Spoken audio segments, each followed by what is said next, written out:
All right, 1 Corinthians 15. The old brief review at the beginning.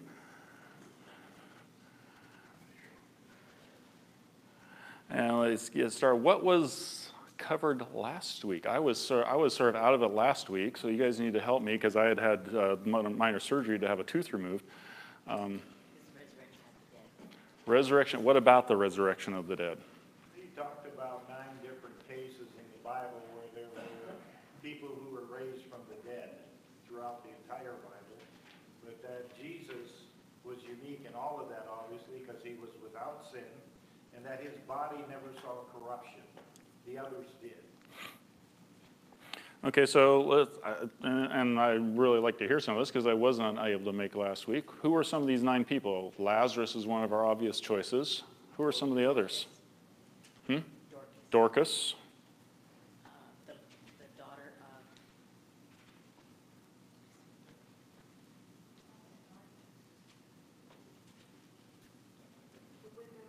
of The widow's son. The centurion servant. Did he die? I thought he was just healed at a distance. He was healed at a distance, but I think he had died, or he was sick. He was sick, but he was. Okay, and all these cases we have, were there any Old Testament ones?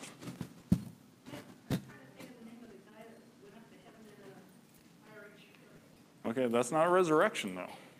But he did never die. That's I guess it's not resurrection. yeah, not resurrected back to this life. That was just Elijah, and Enoch were the only 2 that never saw that. Now in the Old Testament, I think of someone being brought back, but not quite all the way, was when Saul went to the witch of Endor seeking help, and who did he seek to be brought back, and God allowed it? Samuel. So the spirit of Samuel came back, but not his body. The widow's son with, was he Elisha? Oh, the Elisha mixed up. Where he prayed and her son had died, and he prayed that she would be made alive. Okay. So, but in each case, and this is where we'll get to the difference with Jesus, was what? In each of these cases, there was what? An agent of God on earth that went to help raise, whether Elisha in the Old Testament and Jesus in the many cases in the New Testament, saying, come forth, Lazarus, come forth. Jesus died, went in the grave. Was there anyone else on this earth saying, come forth? No. So that's just another difference there that we had. And so some of the things looked at, going back, the main text I'm going to be looking at is starting in verse 42, but going back a few verses, the question then is, if the dead are raised, what kind of body will we have? What will it be like? That's the question the Corinthians were asking. That's the question many people today, I think, ask. And in 35 through 38, they ask that question, how are the dead raised, and what body do they come with?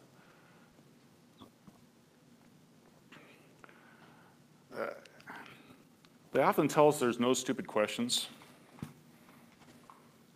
But as a teacher, I can tell you, there are stupid questions. You're looking like you said some of them, asked some of them, Bruce. No? You're going, yeah, I remember that one I did. What Paul inspired here says, you're asking the wrong question. Not that it's a stupid question, you're asking the wrong question. That which you sow does not come to life unless it dies. And that which you sow, you do not sow. And that which you sow, you do not sow the body which is to be, but a bare grain, perhaps of wheat or something else. But God gives the body just as he wished, and to each of the seeds a body of its own. And so these are Jack's slides, so these should look familiar from last week. Death verse, body is ground. God gives us the bodies he wishes. But this is not just us. This is true in nature. And he went through, and as the passage goes,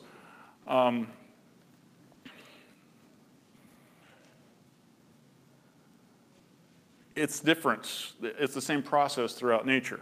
You plant a seed, and what happens? What's that next step? You plant it, you water it. It sprouts. What's that called? It's called germination.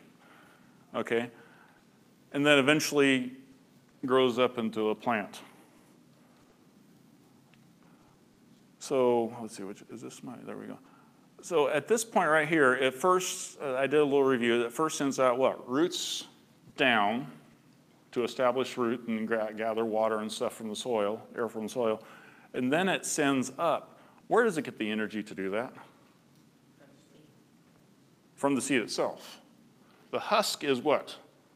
Broken open so that the energy in what's inside can be transformed into something else. Isn't that what we're going to happen for us? We've got to break this open, figuratively, so that it can come out and be something else. And they went on, there was other things mentioned in the scriptures about birds, fish, so forth. Starts out as an egg, ends up as a chicken.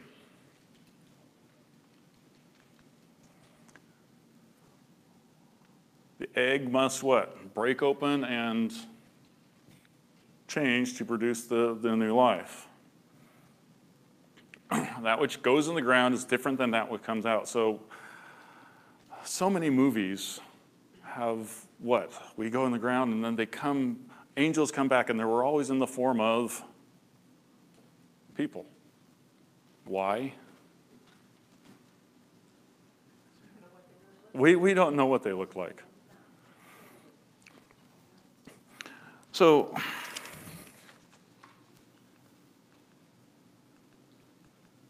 and we're given a new body, and we're going to talk about that new body in a little bit. So the question is how did it raise? I mean, it said men, flesh of beasts, birds, fish, all the different ways those happen. And talk about we're not going to deal with the different glories, but it's, again, there's differences in what something produces. So let's go to chapter verse 42 through 44. I get a volunteer to read those three verses, please, 42 through 44, from the back. Jack, let's say nice and loud from the back. Volunteer. Who's there? 1 Corinthians 15:42. JC? 42. Yep, 42, 43, and 44. So also is the resurrection of the dead. It is sown a perishable body, it is raised in an imperishable body. It is sown a dishonor, it is raised in glory. It is sown in weakness, it is raised in power. It is sown a natural body, it is raised a spiritual body. If there is a natural body, there is also a spiritual body. Okay, so a little teacher moment here. We're going to take just 30 seconds of quiet time. We've got a couple questions up here. With your elbow partners, that's one of those kind of teacher terms. Those who are not too far out of school might remember hearing that kind of thing. I would like you to first ask yourselves and take 30 seconds, quiet discussion. What are the key terms of these three verses? And which of these terms can be grouped together? A little Sesame Street, which of these things belong together? So 30 seconds. Don't have to do it yourself. A little whispering, a little conversation's okay. What are the key words here? Which things go together?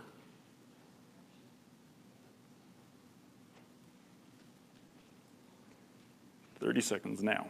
Go."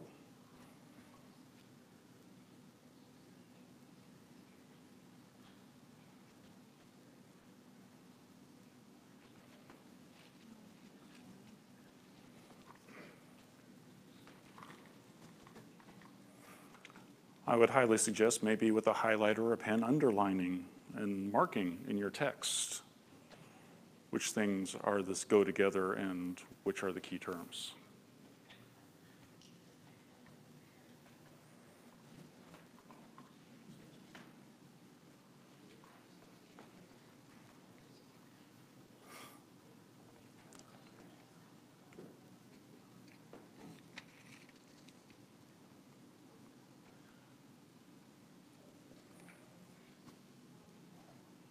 Oh, you're good. You didn't even complain about going. It's been a minute. Okay. My classes at school, it's been more than 30 seconds, Mrs. Simmons. Just keep. Anyways. All right, so what are some of the key terms in this passage? Bruce? Resurrection. Okay.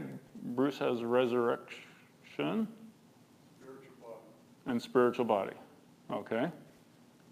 Who else? What popped out to someone else? Steve? Perishable and imperishable. Perishable and imperishable. Donna? It's all, I mean, You can't say everything. no, but the dishonor into glory, the weakness into power, the natural body into spiritual body. Okay. Those comparisons are some of those. All through that. Okay. Dave? The one set deals with the physical, the other deals with the spiritual. For those who can't hear you, as Dave was saying, one set deals with the physical and one deals with spiritual. Well, and we're going to work to that, exactly. So it's as they say in education speak, we're going to break this down. So we do have different things. What are some of the key words with each comparison? Sown, raised. Sown, raised. Sown, raised. So those are sort of our key terms there. Those are the action words, right? And when we look at standards of teaching of our subject, we look at what are the action words. What do they need to do? Right? So our actions are being sown and being raised. So which terms can be grouped together? Some of you have already hinted that. We have what? Sown perishable, dishonor, and natural. So can we say those three go together? And what else do we got here? Raised, imperishable, glory, power, and spiritual. I skipped one for the sown.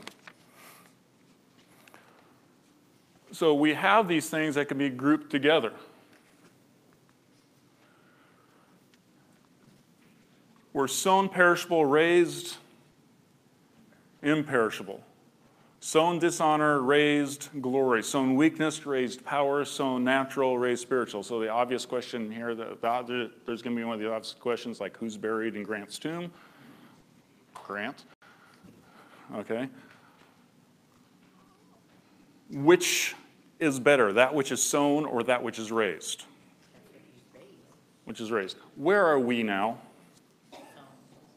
We're the sown. Right? And what does the world do? Does the world, what, doesn't even look at that? They don't want to consider this over here. They want to take this over here and put it, smash it all together into the left side. So we're here in the sown. What we're looking forward to is over here on the right. As Dave mentioned, we have what? The earthly and the spiritual or the heavenly. So, and I didn't put the word in there. So how do we get from here to here? We've just said, it's just like with seeds. What's better, the seed or the fruit that comes when the plant's grown?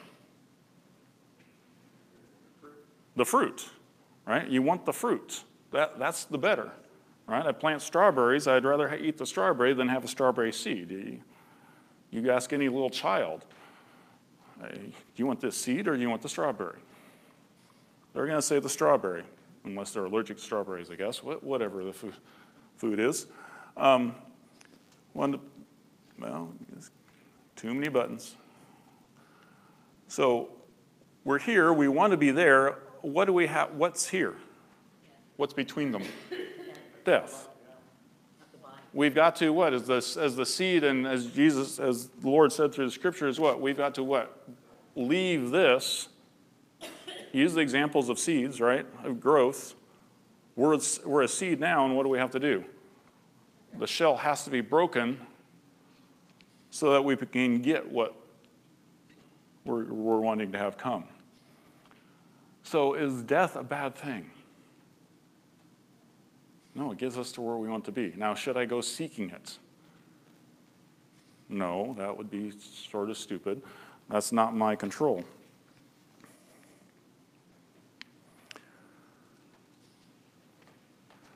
And so I think we started to get this. Have we said what kind of body it is yet? We just know it's going to be spiritual, it's going to be heavenly, it's not going to, we're getting some descriptions of the characteristics of the body, right? What is this body that we'll be getting? It won't die. It'll be eternal. Sown in dishonor. Honestly, how is this dishonorable, this state that we're in right now? I'm sorry? It's deteriorating. Deteriorates? Well, if you think of what Jesus said, we are a little less than the angels. Mm-hmm. And when you think of it from that perspective, when angels appeared to mankind, what did they do? They prostrated themselves to the ground, they looked, and it just commanded a different sense about who was in their presence. Well, we're going to get a spiritual body, and whatever that is going to be, a little lower than the angels is where we are, but we're going to be glorified in that day. And so whatever it is, I don't know, the scripture doesn't say, but I do know from examples that you read in God's word that it was an amazing thing to see angels or representatives from God. It was amazing, and we're going to be right there. Mm-hmm. So it's going to be a beautiful thing. Here's my thought, and we have different qualities of the body we have here. Sown in dishonor. When Adam was created, and that's going to be a thing coming up here, is going to talk about the first Adam. When Adam was created, what did God say about his creation? Was Adam, when God made Adam, was he honorable? Yes. It was not sown in dishonor. It was honor. What made this body dishonorable? Sin. So we're sown. We all commit sin at some point. We're sown in this, but we're going to be raised in glory. And just like baptism signifies what? We're buried, covered in, symbolically by water, but symbolically buried in the earth and raised. Again, similar things. This body's weak.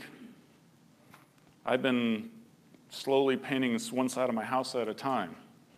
Now in my 50s, I get done, and my wife will tell you I come in walking, no offense to Ray, but I come in walking like Ray. Oh, it's not as strong as it used to be. It is weak. We are fragile, aren't we? Even in our fullest capabilities, we are fragile. Raised in power. Sown naturally can be raised spiritually. So the next two verses,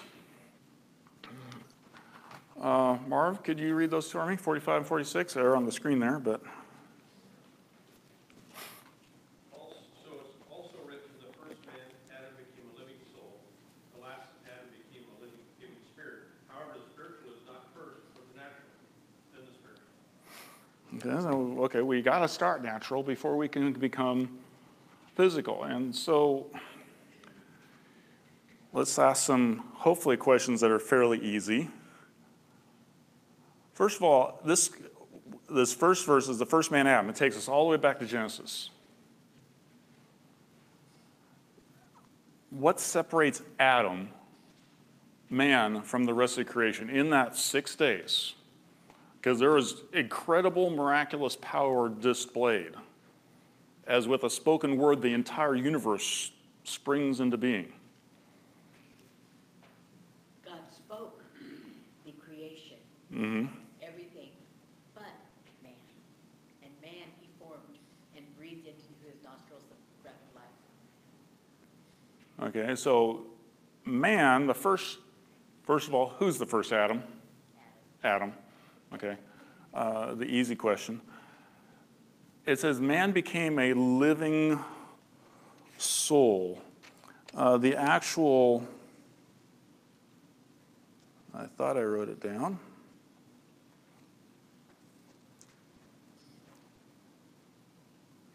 I guess I didn't. It actually means breathing creature, right? All animals breathe, but Adam was called this living creature, this breathing creature. Why? Because as Don just said, what did God do different for Adam than everything else? He breathed life. So what's life? Is life the blood pumping in my arm? Is that my life? What's Jack been saying about who we are? Spiritual soul. So that is my life, right? It's not the blood that's pumping in me or the air flowing through my lungs. It's my soul. So we are alive because we have a soul, not because we breathe air and have blood pumping in our veins.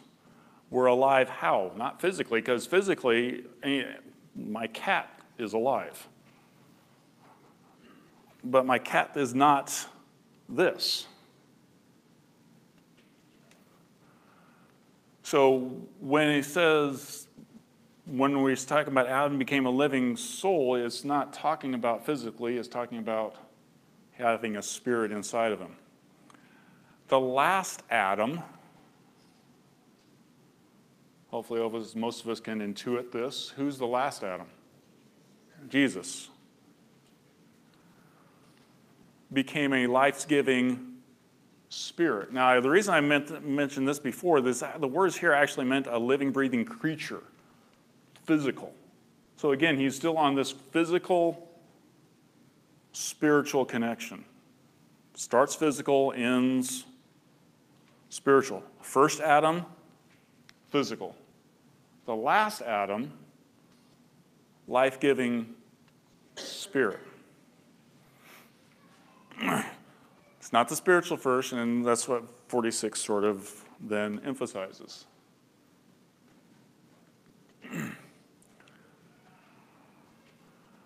So 48 and 49, just as the earthy, so are also those who are earthy, and just as the heavenly, so also those who are heavenly. Just as we have borne the image of the earthy, and now we're getting a little more information here about what this new body is going to be. On that last day, when we are raised to meet, we can go to 1 Thessalonians 5 to see some about that. But just as we have borne the image of the earthy, as we bear the image of the earthy, who's the image of the earthy?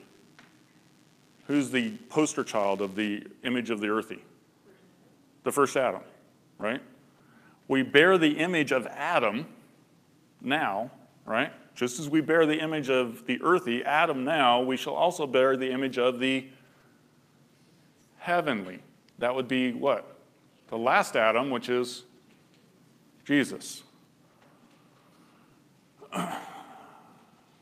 So what does it mean to be like him? We will also bear, as some versions say, verse 49, just as we are born in the image of the man, we shall also bear the, we're going to be like him. So what does it mean to be like God? We're going to be like God. So I want us to take a moment and think about what's that going to mean. And let's start with this.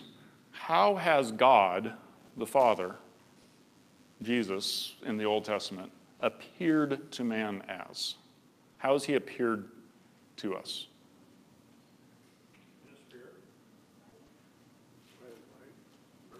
What were physical manifestations that occurred when God appeared to man? Fire, the burning bush. Okay. Okay, the thunder and lightning on Mount Sinai. Like a dove. Came down from Jesus. Okay, as a spirit. I wasn't clear. In the Old Testament, how did God appear?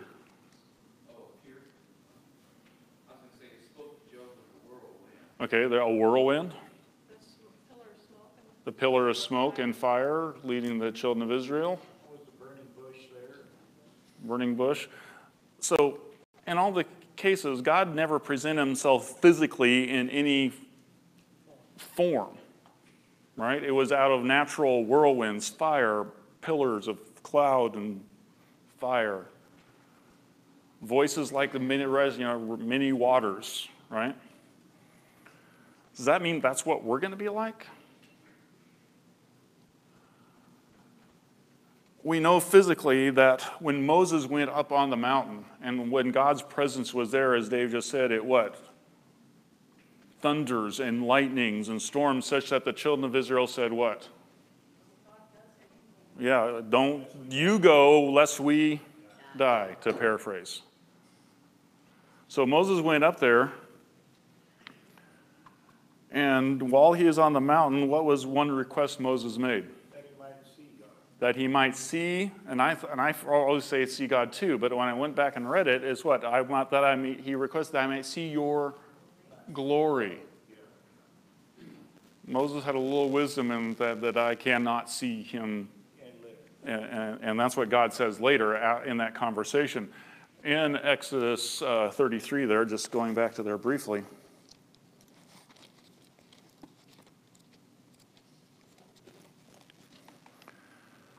The Lord said to Moses, the very thing that you have spoken I will do, for you have found favor in my sight, and I know you by name. Moses said, please show me your glory. And he said, I will make all my goodness.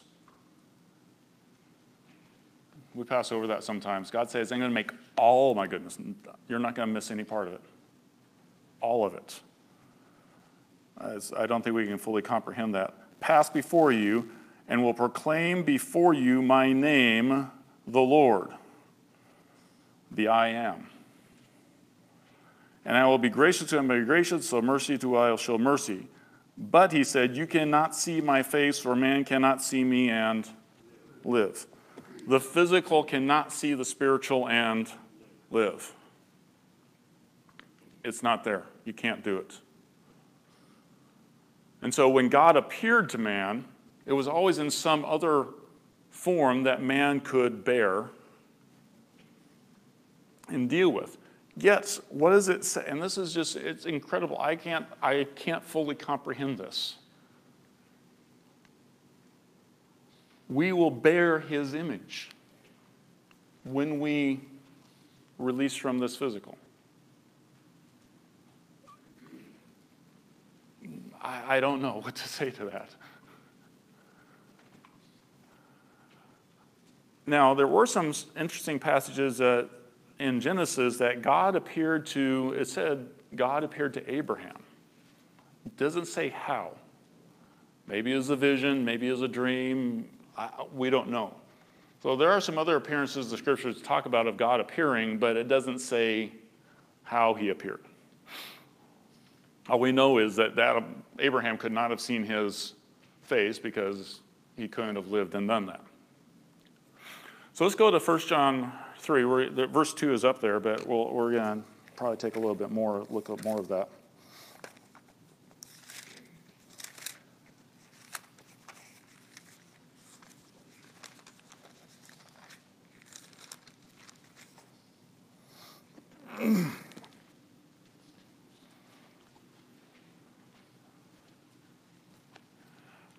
First John 3, we'll begin in verse 1.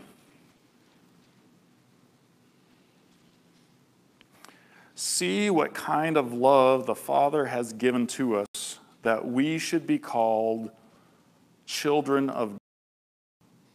And so we are. That's an amazing thing right there. After all, what do children often take on as they grow up? They often become the image of their parents, right? Didn't have one with me because I overshot my parents by a lot.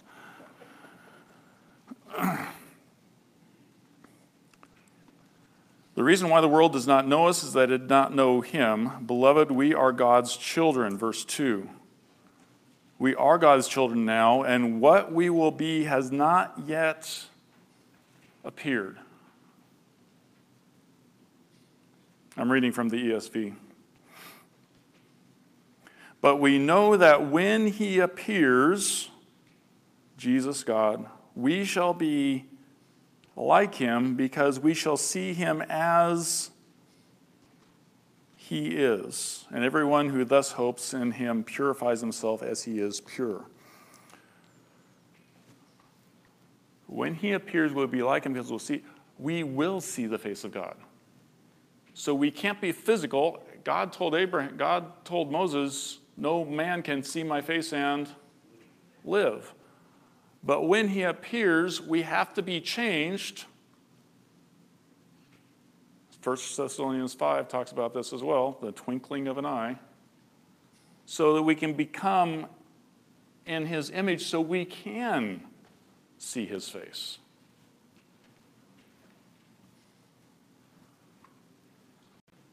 So again, what body will that be like? Well, we know it will be imperishable. It will be glorious, be in power, and be spiritual. That's all we know. Kind of conceptualize this in terms of the transfiguration. And I have this image that has been useful for me. We're all familiar with oil lamps and how they have a wick that's lit, and you turn the knob, you raise the wick, and it gets really bright.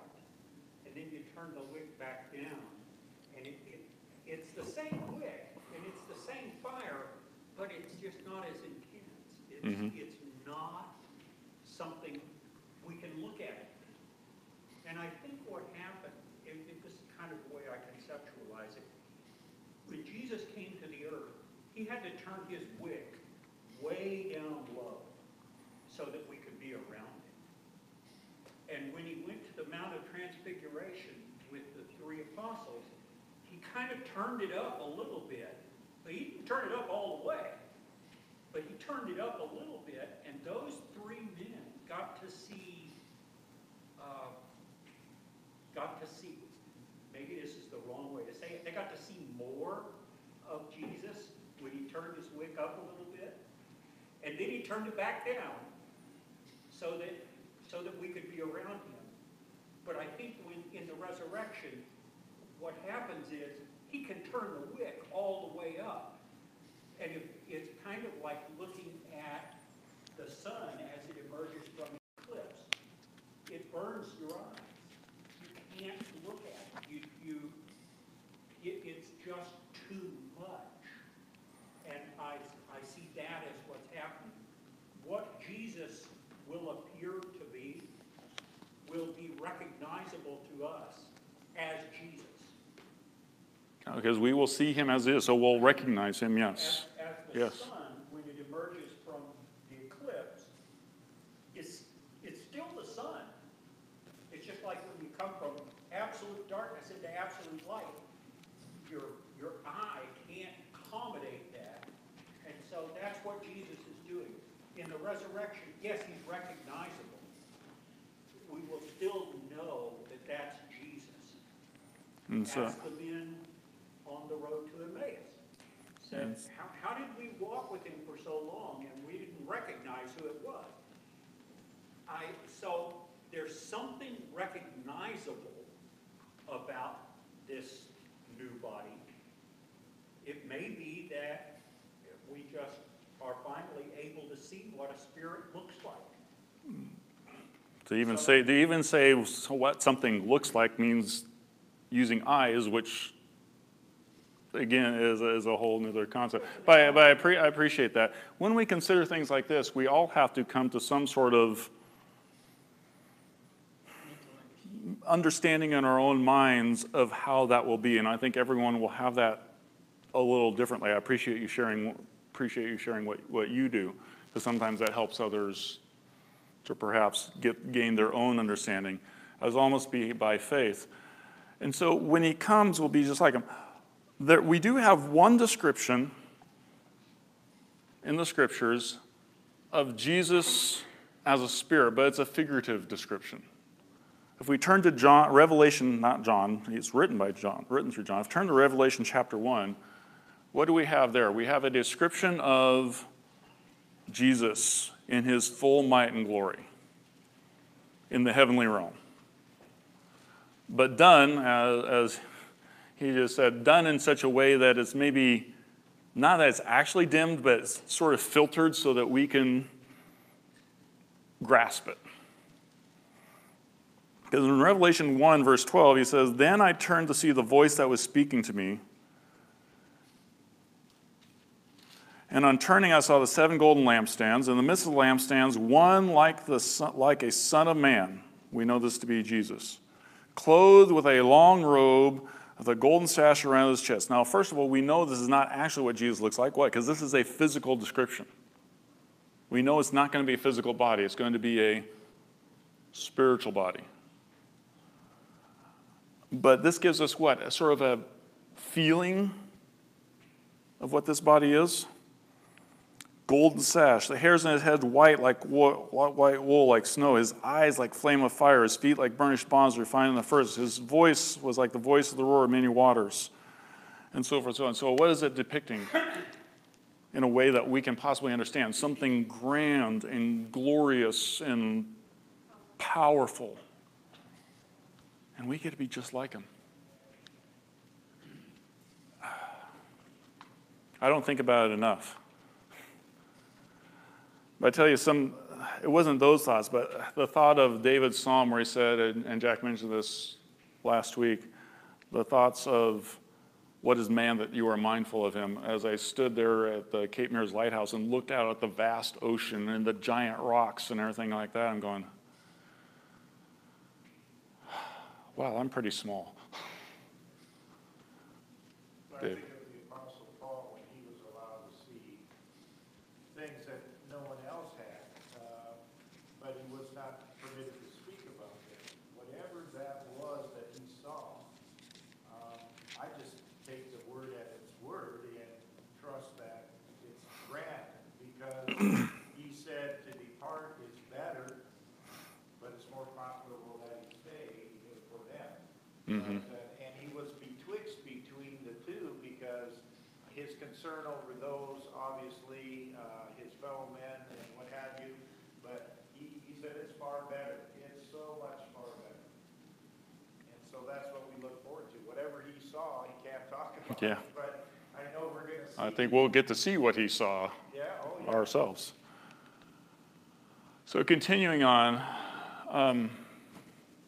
verse 50. Got just a few minutes left here.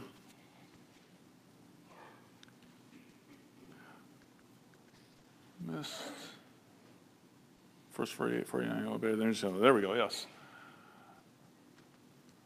So he says, I now tell you this, brethren, flesh and blood cannot inherit the kingdom of God, nor does the perishable inherit the imperishable.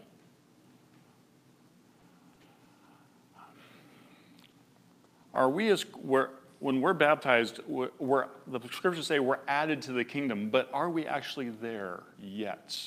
Have we received it yet? No, our name's written down on the reservation to get us in, right? And we are the kingdom. It's like, yeah, we're part of the kingdom, but we're just not inside it yet in some way. But we can't inherit the kingdom until the perishable becomes the imperishable. Verse 51. Behold, I tell you a mystery. We shall not all sleep, but we all shall be. And I'm just going to read these as a setup for next week. We shall all be changed. That's just what? The perishable must put on the imperishable. The natural must become the spiritual. And so what's the first thing here is, will there be people living when Christ comes again? Yes. So not everybody's going to be sleeping. That means not everybody's going to have been what? Died and put in the ground. But we all will be changed. Well, they were saying that during the times of Christ come quickly, because they thought it was going to come any time. But here it's been 2,000 some years, and he's not willing that any perish, so we have more to do. So I'd just like to close out the last minute or two here by reading the rest of this chapter and let Jack comment and expound on it. So we shall be changed in a moment, in the twinkling of an eye, at the last trumpet. For the trumpet will sound, and the dead will be raised imperishable. And we shall be changed. For this imperishable body must put on, this perishable must put on the imperishable, and this mortal must put on immortality. When the perishable puts on the imperishable, and the mortal puts on immortality, then shall come to pass the saying that is written, Death is swallowed up in victory. O death, where is your victory? O death, where is your sting? The sting of death is sin, and the power of sin is the law, but thanks be to God who gives us the victory through our Lord Jesus Christ. Therefore, so because of all that, my beloved brethren, be steadfast, immovable, always abounding in the work of the Lord, knowing that in the Lord your labor is not in vain. And we'll get Jack to do more exposition on that next week. Thank you.